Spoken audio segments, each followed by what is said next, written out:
You know how much I love talking about wool. And there is an article in Farmers Weekly that I definitely suggest that you should read by Annette Scott with our next guest. He says selling bales of wool to the rest of the planet is not going to improve farm gate returns. Colour New Zealand General Manager Richard Blomendal believes the problem lies in New Zealand's lack of ability to manufacture a finished product. I 100% agree with him.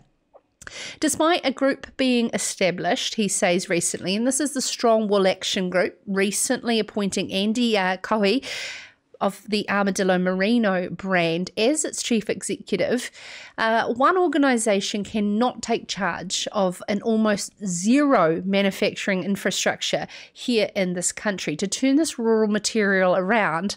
And Richard joins us now. Good evening, Richard. Thank you so much for your wisdom.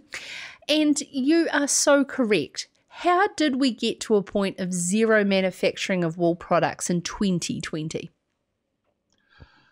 I think it stems back, thank you, Sarah, for the introduction. I think it stems back historically to the late 60s and 70s, where we had a thriving textile manufacturing industry.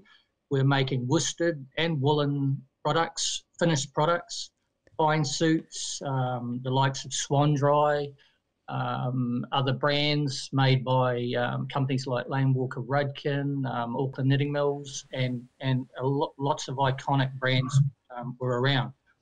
And then we had the removal of tariffs. Governments, various organisations and boards, and decided that, hey, let's import synthetic textiles and finished products made from around the world, and let's remove all the tariffs and take the protection away from the New Zealand manufacturing industry.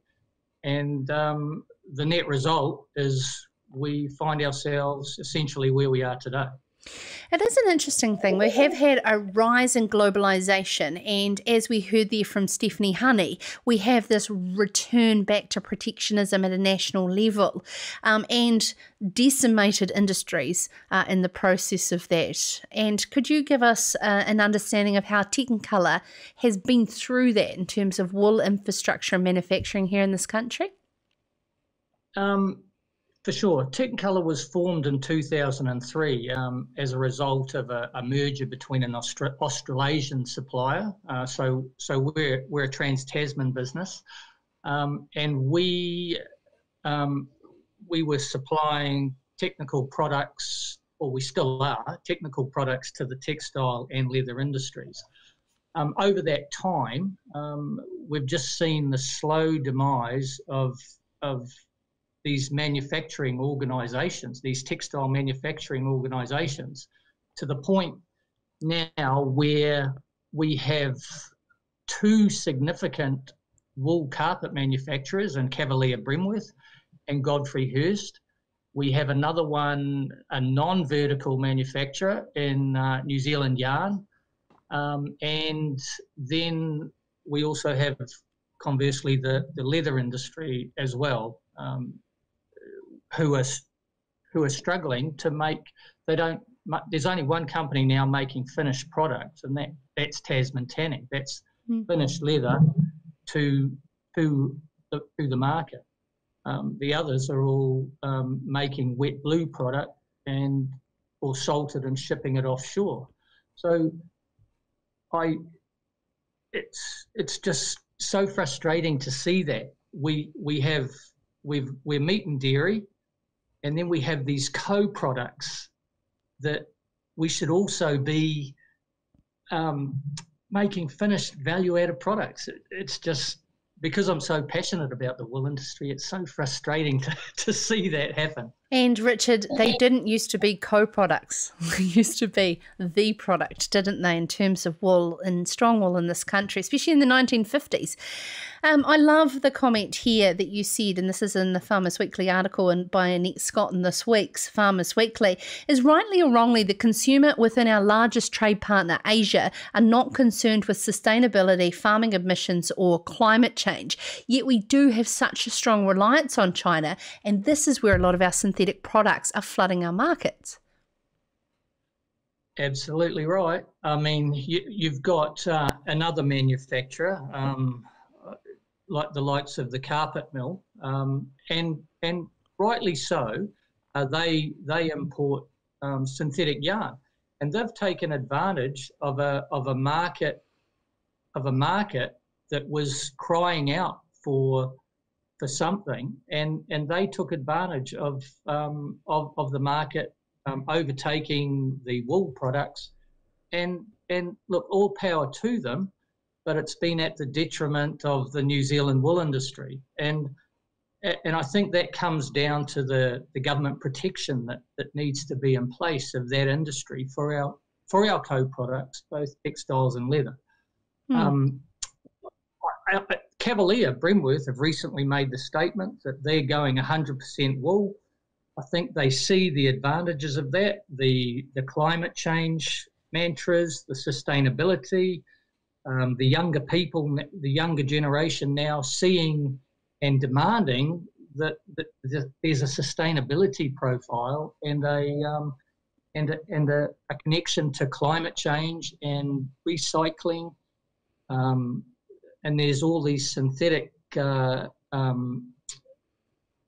synthetic argument with going into waterways now and being able to recycle things. You know, the wool has a definite advantage in that space. Yeah, but Richard, the key element to your argument in this article, I understand, is that we lack the integration and the infrastructure from a primary through our supply chain, because that entire secondary market has been ripped out, the manufacturing, and so therefore we have these amazing wool branded stories, yet the wool sourced here, primary, yet as a brand to a consumer, it has been produced overseas. And so we're completely lacking that value chain and retaining it here. But our government refuses to invest in capital infrastructure because that would be seen as a subsidy and is not in the business of that. What would you say how this government could support you and the wider wool infrastructure? That's a really interesting question and a difficult one to answer. I think if the companies like Cavalier Bremworth, Godfrey Hirst can tap in and do their thing with marketing wool and education of the consumer, the government, because the government has specifically said it's now up to industry, the wool industry, to make it happen. I'm not sure that's the correct angle on this because of the primary industry connection. But I think if entrepreneurs and people like ourselves, I mean, we're here to support those people. If they can tap in and convince the government that this is the right way to go, support New Zealand textile industry, support the wool industry, leather, I can't see how, if they're supporting our primary industries, how they can not protect it or support it financially in some way. I just don't get it. I just don't get it. Richard, do you believe that we are looking for too much top-down leadership and we actually need to take some ownership from a ground level? Yes, I firmly believe that. Yeah, I think we do. Yeah. Because the government actually isn't a businessman. They don't actually understand market demand and forces at play, etc. They're in the business of taking money and dishing it back out the other side, really. And so therefore, what I really would love to know is there is so many parts of the wool industry that I talk to that are similar to you in the manufacturing and the secondary industry around this. Frustrated, absolutely frustrated. I'd love to know, in your personal opinion, this Strong Wool Action Group, is this the be-all and end-all, and have you had conversations that you've actually walked away going, we've got this? I haven't had any conversations with the Strong Wool Action Group. Suffice to say, I know a number of people on that in that action group who I have had conversations with. Is people like Brian Richards partners. He's branding and strategy. Craig Smith, Tom Sullivan, and there were conversations between a whole bunch of people in that space going on for a number of weeks ago now. And rightly or wrongly, those people feel a little bit blindsided. I'm not sure if that's the correct term, but it just seems this Strong Wool Action Group has been formed just not really in conjunction with those wool interests. And there's a whole lot of wool interested people and organisations around that all want to see New Zealand succeed in this space. And right now, it's really, really disjointed.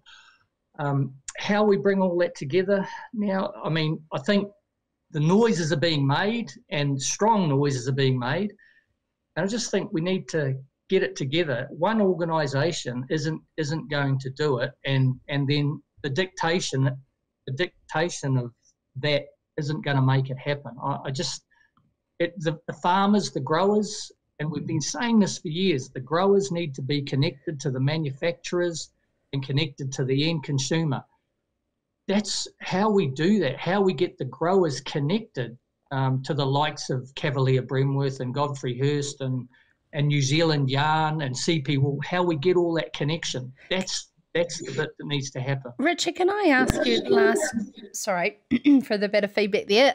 Can I ask you to close, how do you in your role as the middle manufacturing actually add value when there is no investment to quality of the fibre from the shed floor in terms of respect for the product that they're producing and the disinvestment for so many years into that quality handling of that wool to deliver it to you to do something amazing with it? Well, we don't, what we are, we're a supplier and a supplier of technical resource and skills and knowledge along with processing product. So we help these companies value add. We help value add to that product, but we're supplying products to create the finished product.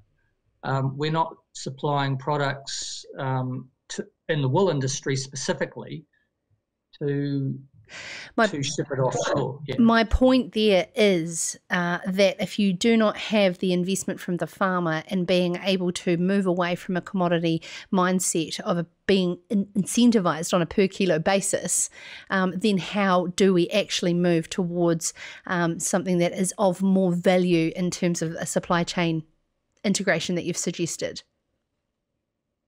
I suggested to Craig and Tom that perhaps farmers need to be investing in manufacturing and to other people. That way they get the return from the wool, but they're also invested in the manufacturing of the product. And there are some companies around, like you heard of probably Just Shorn, that are trying to do that. How big that scale is, I'm not sure. But the farmers need to be intimately connected to the manufacturers. And that's been a large problem in New Zealand, where the farmers or the growers, they want their dollar per kilo or whatever it is across the farm gate.